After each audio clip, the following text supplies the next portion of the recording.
Hello and welcome on 360 Sport on Trust TV. I am Adeni Ajishafe. Well, time to take you around the world of sports. A lot of activities that happened during the weekend. Manchester United, Arsenal. Well, a lot of issues here and there concerning Casemiro. We'll be looking at that as we start from home scene. It has to do with basketball. But before then, I have Emmanuel Fashim in the studio. Thank you, Adeni, for having me on the show. Good one. Let's start with basketball. Right now, BAL, that is African Basketball League, is taking place in Senegal for the Sahara Conference. But Kwara Falcons, they tried their best, but they couldn't win the game they played against REG of Rwanda. That's the first game they played, and they lost against REG of Rwanda. Kwara Falcons suffered defeat to REG of Rwanda. That was the first match, and it didn't go well. It didn't go well. I could have that excuse for Kwara. I could make excuse for Kwara Falcons because we've not really, our league has not been up and running, and most of these players are rusty. That's why they had a few weeks of preparation before the BAL tournament. They also acquired some players, I think 1 or 2 thereabout, to their side, and also a player from Kwara Falcons left to join the other teams. It's just good that this is the first game. They still have the opportunity to redeem themselves from the number of games they will have to play in their group. So all hope is not lost for Kwara Falcons. They are one of the best teams when it comes to basketball in Nigeria. The likes of Kano Pillars are not there, Gombe Bulls and the rest of them. But for Kwara Falcons, they are the one that won the ticket to represent Nigeria in the BAL tournament. But losing the first game, though, it's something that is going to bring their confidence down, but at the same time it's also a morale booster, because they will look themselves and pick up the pieces and say, okay, we got it wrong from the first game, these were our lapses, we can correct it, and then hit the ground running in the second game. They'll be facing AS Malian in the next game. That will be today. But right now, Kwara Falcons will be trying their best to see how they can at least do well in this competition. The BAL is in conjunction with NBA to see how they can develop basketball in Africa, allowing the best from each country to participate in this particular competition. Well, we have the Nile Conference that has to do with the northern side of Africa, and the Sahara Conference that has to do with a country from the southern part of Africa. Right now, Kwara Falcons are in Dakar, Senegal, to see how they participate in this particular competition being called BAL, African Basketball League. They are a good one from the template of the NBA. At least let's develop basketball in Africa. It's been a wonderful one, the experience so far by the players of Kwara Falcons. They know that this will be an eye-opener, but they are really savoring that moment of doing well over there in Dakar. Let's leave basketball now as we talk about the under-20 AFCON team there. Well, even though it's over in Egypt, but we are still looking at Nigeria doing well. Flying Eagles Njoku Agbalaka in tournament best 11. 11 players were actually mentioned as the best 11 of this tournament, and the coach of Senegal made that particular call. Quickly, let's look at that particular squad again, the best 11 of the tournament. You have the coach is Malik Daf of Senegal. They won the competition defeating Gambia. And you have the likes of, from the back, well, that's the goalkeeper, Landi Baji, Senegal. You have Seydou Sano, also of Senegal, Augustine Njoku, Nigeria. And you have Alage Sen from the Gambia, Solomon Agbalaka in the defense line there from Nigeria also, Pape Diop, Senegal, Lamine Camara, who won the best player of the tournament, Lamine Camara. You have Prince Soso from Congo, Adam Bojang from Gambia. And you have Degracias Basinga from Congo, and you have Rogers Mugisha from Uganda, being coached by Malik Daf of Senegal. It's a good lineup. With this kind of lineup, you're sure to get your maximum points. But I'm happy that we have 2 Nigerians there. Then we also have 2 Gambians in the team, and then for Senegalese dominating the whole 11. I think Senegalese have 4 of their players there. And for Solomon, Gbalaka and Unjoku that made the court, they are one of the bright enterprise that we have in the squad, and for us, it's a good one that we have the 2 of our best players in the 11. Let's not forget that Agbalaka won man of the match twice back to back. Before we have Uguche also winning it, and then Sunday winning it. So we took that was our fourth bronze that we took when we defeated Tunisia 4-0. So for the best 11 players of the tournament, I think these are the best 11 we have, and there's no all the names that were mentioned there and in that best 11. I think they merit to be there. They deserve it.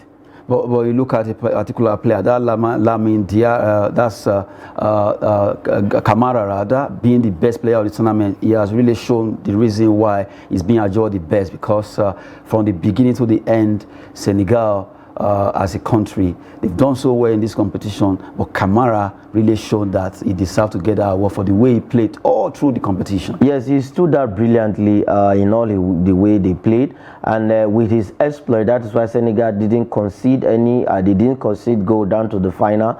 They scored over I think 12 goals in total, because they were on 10 goals before the final. And then the same thing with Gambia. They wanted to add to the number of goals they've scored, because Gambia scored more goals than them. But at the end of the day, in the final, they scored 2 goals, and they ended up scoring 12 goals without conceding any from the group stage, semi-final, and then to the final. I think Senegal are the best team, and if you look at it in the whole of Africa right now, I don't think any team is better than Senegal, from the senior team down to the we still have the under-17 to come, where I believe Nigeria will have an edge in the under-17, but we are yet to play. Let's see what Nigeria will offer. But right now, Senegal is the team to beat in Africa. They are the team to beat in Africa because they are the current champion of AFCON. They are also the champion of CHAN, that is the African Nation Championship for home-based players. Also the under-20 AFCON. 3-1 for Senegal. The Teranga Lions, the junior Teranga Lions, and also the home-based Teranga Lions are dominating Africa. Maybe the under-17 Nigeria should be able to scoop that. We should, because with what Uduka Agbade is doing with the team, we have young enterprise player. You know, when it comes to cadet level, Nigeria is always having an edge. We might just lost this one, but in the under-17, I think we'll come back strong and then scoop this one.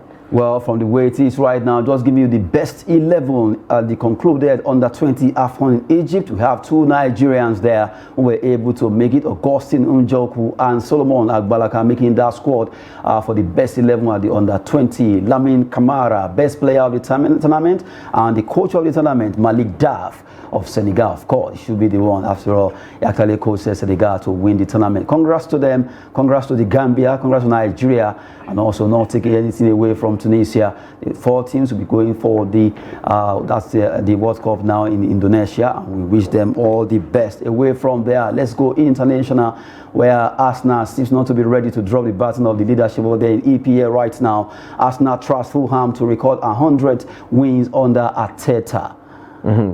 Congratulations to Arteta, because ever since he came in, winning his 100th match and in a very scintillating way, it's a good one for Arsenal. And when he came in, I think in the first 2 seasons with Arsenal, they won the FA Cup, and that's to show, as in he showed intent that, okay, I'm ready to work, I'm ready to take this team back to the glory days, and that is where they are right now. I think Arsenal are playing beautifully well. They have young players. We might say experience is not there, but the young players are carrying on with everything they've got. And Arteta, who also has an experience as a player and then went to stay with Pep Guardiola before saying, okay, let me go and try my luck and see how I can actually be the boss of my own self. And he has been doing that brilliantly with Arsenal. 100 win for him as an Arsenal coach is a big one, because some coaches, when they even come in, they even struggled to win their first 50 matches,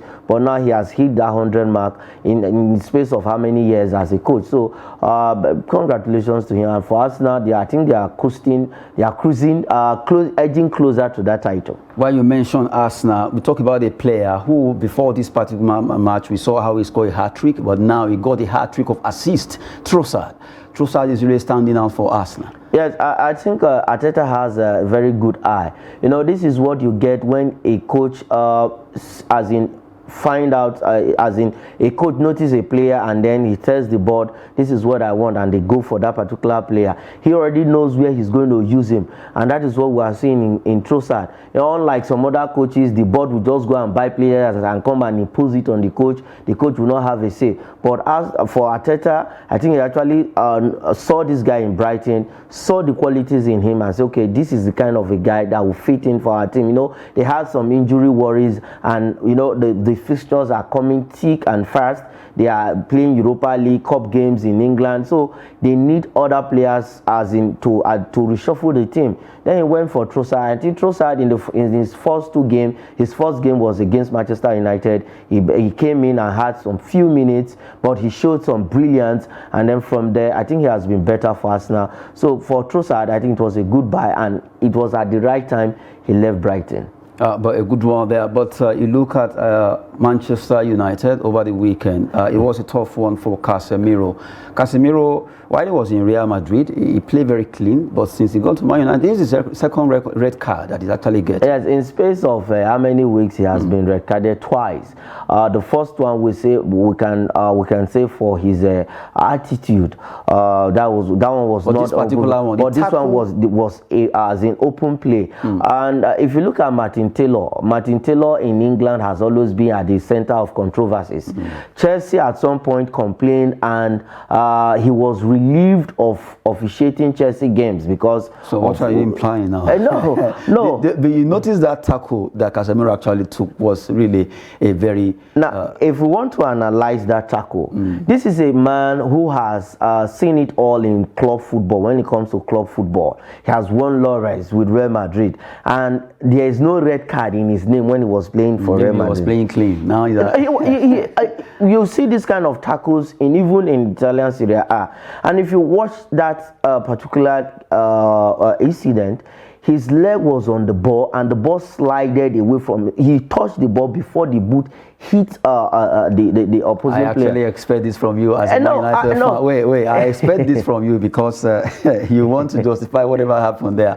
We've been talking about the Premier League, a tough one there. Casemiro getting another red card, second one this season. Really, it's not going well for that Brazilian. And also, we talked about Arsenal still be able to top the table after getting a 100 win under Arteta. Now, let's look at how the table is. A lot of matches were played over the weekend, but what's happening to Liverpool, although we get there? Arsenal, well, still topping 5 points extra of Manchester City, courtesy of their robotic striker, Erling Haaland. Actually, they won their game 1-0, but they are still second, 61 points.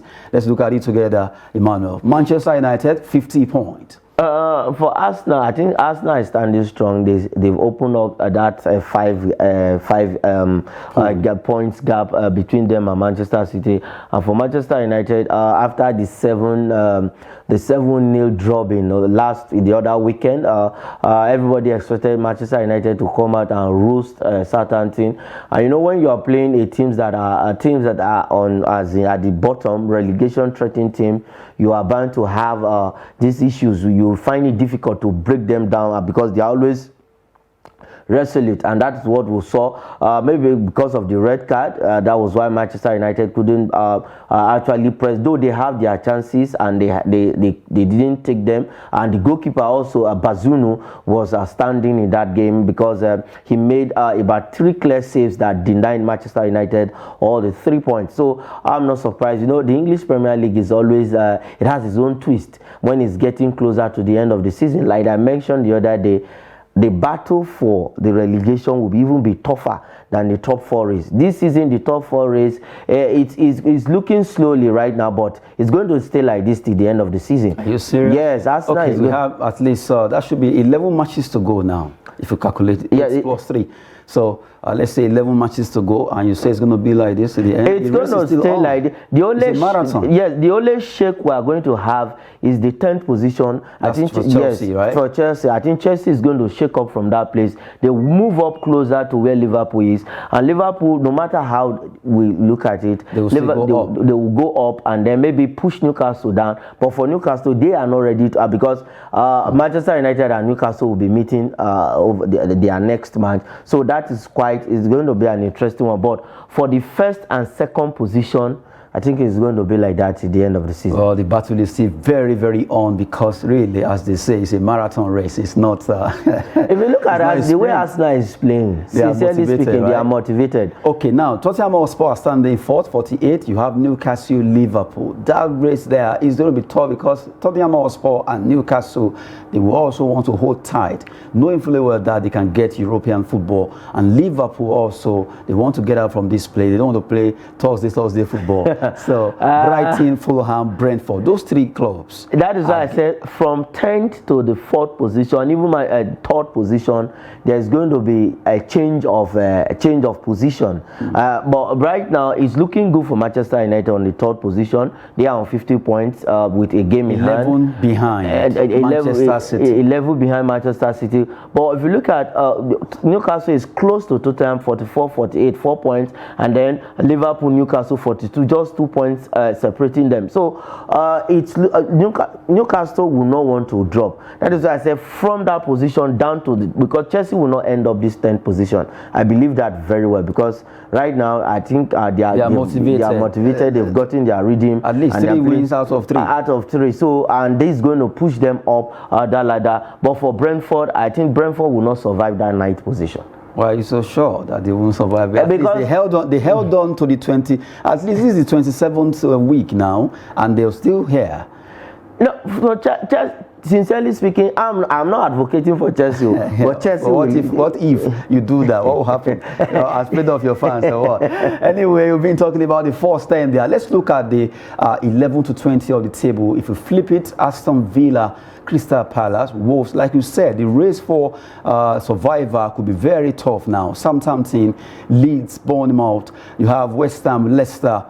They've all been condemned. In that particular place, it's very, very dicey, because even from Crystal Palace down to Southampton, they can. If you look at the English Premier League, to survive. Please permit me to say this. If you look at the English Premier League, I think it is the only league right now that somebody who is going on relegation is not certain yet. But if you look at other leagues, the Italian Serie A, you already know who is going. Like for the Spanish league, Elche there's no miracle that can happen. But if you look at the table right now for the English Premier League, somebody who is on the 20th position has 22, closest person 23, 24. So from even Aston Villa is not safe, down to 20 can go to that place and get relegated. So like I said, it's going to be interesting when we have 4 or 5 matches to the end of the season. Then we don't know who is going on relegation until the last day.